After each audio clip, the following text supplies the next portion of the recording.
Sobat Kabar Makassar, selamat datang di Kabar Makassar Petang. Saya Ina Hansina, siap membagikan informasi terkini dan berita menarik lainnya terkait Kota Makassar dan sekitarnya.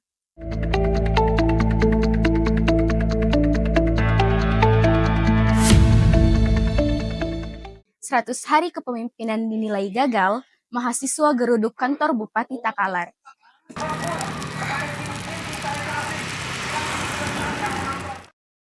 Puluhan mahasiswa yang tergabung dalam Himpunan Pelajar Mahasiswa Takalar atau Hipermata, Komisariat Universitas Negeri Makassar atau UNM, menggelar unjuk rasa di depan kantor Bupati Takalar, Sulawesi Selatan, Senin 16 Juni. Aksi ini sebagai bentuk evaluasi dan protes atas kinerja 100 hari Bupati Muhammad Firdaus Manye dan Wakil Bupati Hengki Yasin. Dalam aksinya, mahasiswa menyuarakan 3 tuntutan utama yang dinilai belum direalisasikan oleh pemerintahan daerah.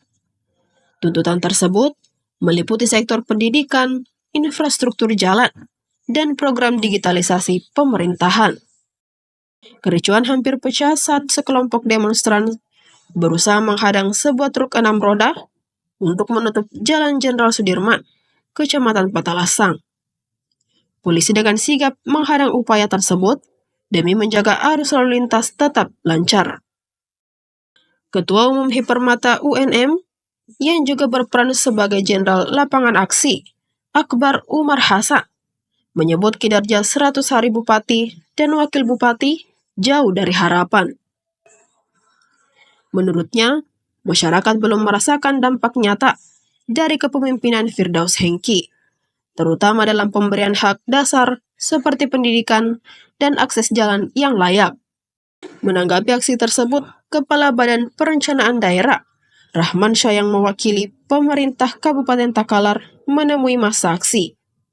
Ia menjelaskan bahwa program-program strategi yang diusulkan membutuhkan proses dan dirancang untuk jangka panjang.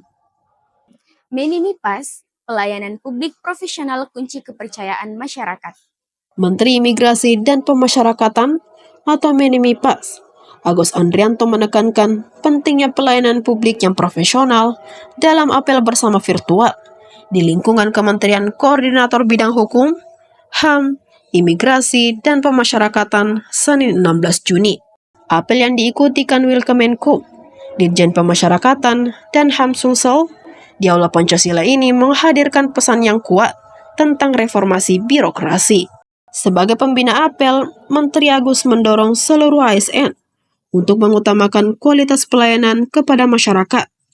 Menurutnya, pelayanan publik yang profesional menjadi kunci utama meraih kepercayaan masyarakat. Ia menekankan setiap pelayanan harus mudah diakses, ramah, cepat, dan tepat. Tidak boleh ada lagi keluhan tentang petugas yang jutek, lambat, atau kurang responsif. Menteri Agus meminta seluruh pegawai menjaga sikap sopan, ramah, dan profesional dalam melayani. Ia juga mendorong penyederhanaan birokrasi yang rumit agar masyarakat mendapat kemudahan optimal. Birokrasi yang lambat dan prosedur yang berbelit-belit menjadi keluhan utama yang tidak hanya memperlambat pelayanan, tetapi juga menurunkan kepercayaan publik. Mutasi Perdana Kabinet Munafri Aliyah, fokus kompetensi, bukan kedekatan. Saya muliakan, saya banggakan Wakil Wali Kota Makassar. Pemerintah Kota Makassar melakukan perombakan besar dalam struktur organisasi pemerintahan. Sebanyak 46 pejabat struktural dilantik oleh Wali Kota Makassar Munafri Arifuddin di ruang rapat Sipakatau, Balai Kota Makassar, Senin 16 Juni. Prosesi pelantikan berdasarkan Surat Keputusan Wali Kota Makassar nomor 800.3.3.13.2025 tertanggal 16 Juni 2025. Pelantikan ini mencakup rotasi dan pengisian jabatan di 3 level eselon, yakni 22 pejabat eselon 2, 22 pejabat eselon 3, dan 2 pejabat eselon 4. Munafri menegaskan bahwa mutasi ini bukan semata-mata pergeseran jabatan, melainkan bagian dari upaya serius membangun pemerintahan yang lebih adaptif, kolaboratif, dan responsif terhadap tantangan pembangunan. Wali kota yang akrab disapa Api itu menjelaskan proses mutasi telah melewati evaluasi mendalam selama 4 bulan sejak dirinya mulai menjabat. Hasil pengamatan terhadap dinamika dan kebutuhan di setiap SKPD menjadi dasar utama penyusunan struktur baru ini. Munafri menyoroti sejumlah sektor yang dinilai krusial dan harus segera bergerak cepat seperti pendidikan menjelang penerimaan siswa baru, serta dinas sosial yang diharapkan lebih sigap dalam merespon fenomena sosial perkotaan. Ajukan 92 titik SPPG, Pemprov Sulsel hadapi kendala lokasi dan akses. Pemerintah provinsi atau Pemprov Sulawesi Selatan terus menggalakkan percepatan program nasional. Salah satunya yakni terkait makan bergizi gratis yang menjadi program unggulan dari Presiden Republik Indonesia, Prabowo Subianto. Untuk mendukung program tersebut, maka Pemprov Sulsel melakukan pengajuan 92 titik lahan untuk pembangunan Satuan Pelayanan Pemenuhan Gizi atau SPPG. Untuk diketahui, SPPG berfungsi sebagai dapur umum yang memproduksi makanan bergizi serta higienis. Kendati demikian, Sekretaris Provinsi atau Sekprov Sulsel, Jufri Rahman mengungkapkan, terdapat kendala terkait titik SPPG tersebut. Selain itu, jarak dari tempat pembuatan SPPG dengan daerah pelayanan tidak lebih dari 20 menit. Jufri menilai apabila di daerah pegunungan, maka jarak tempuh yang sesuai dengan persyaratan akan cukup sulit untuk diimplementasikan. Meskipun terdapat opsi seperti menggunakan drone, kata Jufri, hal itu akan menelan biaya yang besar. Pemerintahan pusat sendiri meminta 72 titik lokasi lahan untuk SPPG.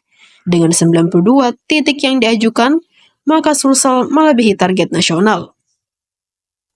Sekprov menyebut, kemungkinan mengurangi permasalahan titik SPPG bisa dilakukan apabila pemerintah pusat berkenan memberi pilihan titik lain. Tempat pendidikan Al-Quran Makassar dipagari beton. Polisi selidiki dugaan penyerobotan lahan. Pihak Polrestabes sudah menerima laporannya dan akan ditindaklanjuti. Karena sifatnya laporan ini adalah laporan penyerobotan. Tentunya kami akan melakukan penelusuran bukti-bukti apa terkait pelaporan yang dimaksudkan oleh masyarakat. Berarti sejauh ini baru keterangan dari korban ya, Bang?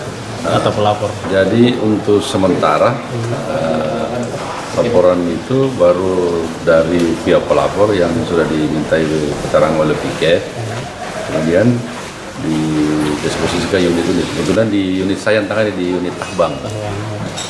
Nanti kita tindak lanjuti terkait pelaporan itu. Berarti masih sementara diagendakan untuk memeriksa saksi-saksi mungkin ya? Iya, jadi agenda berikutnya itu kita akan melakukan pemeriksaan saksi-saksi terkait alasan apa yang dimiliki oleh pelapor, terus demikian halnya juga dengan si terlapor ini, bukti-bukti apa yang masalah kepemilikan hak itu tentunya kita berbicara masalah dokumen.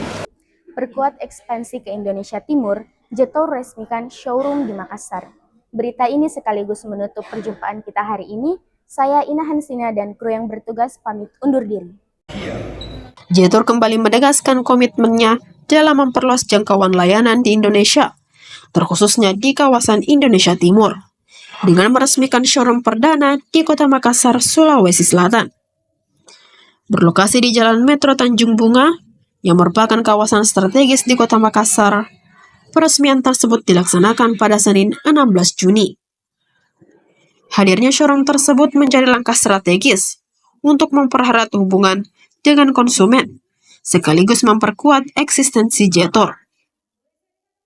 Pemotongan pita simbolis turut dilakukan oleh Presiden Direktur Jetor Inovasi Makassar, Rocky Yahya, Presiden Direktur PT Jetor Motor Indonesia, Jeki Yang, Kepala Dinas Perdagangan dan Perindustrian Kota Makassar, Arlin Ariesta, serta Kapolsek Tamalate, Kompol Syarifuddin.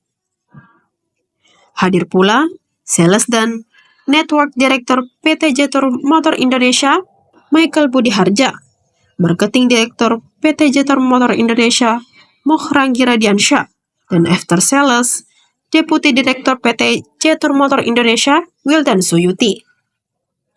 Jetur menargetkan operasional showroom di 12 titik hingga akhir Juni 2025. Area itu tersebar di Jakarta, Surabaya, Batam, Bandung, Bekasi, Medan, Lampung, Pontianak, serta Makassar.